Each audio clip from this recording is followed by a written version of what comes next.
इस वीडियो में हम बात करेंगे प्लेटलेट्स काउंट की नॉर्मल रेंजेस के हवाले से। तो दोस्तों वीडियो में आगे बढ़ने से पहले आप लोग से गुजारिश है कि चैनल को जो है वो ज़रूर सब्सक्राइब करें ताकि आने वाली वीडियोस की नोटिफिकेशन आप लोगों को बर वक्त मिलते रहें।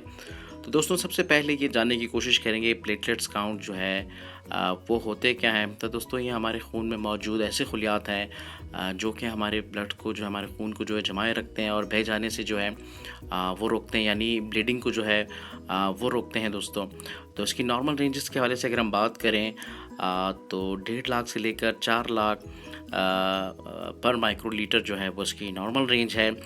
दोस्तों अगर 1.5 लाख यानी 1,50,000 से कम आते हैं तो इस सूरत में जो है ये प्लेटलेट्स जो हैं कम हैं।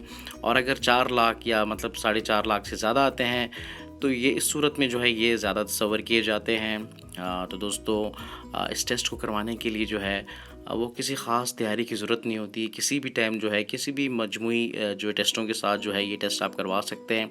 और ख़ास तौर पे जब आप सीबीसी टेस्ट करवाते हैं तो ऑलरेडी इसमें जो है ये काउंट जो है मौजूद होता है। तो उसके लिए किसी तैयारी की ज़रूरत नहीं होती। एनी टाइम जो है आप जो है किसी भी रिलायबल लैब से जो है ये टेस्ट जो है करवा सकते हैं। इसके लिए ब्लड जो है वो बाजू से लिया जाता है।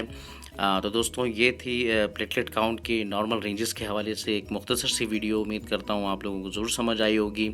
तो thank you so much for watching. अस्सलाम वालेकुम।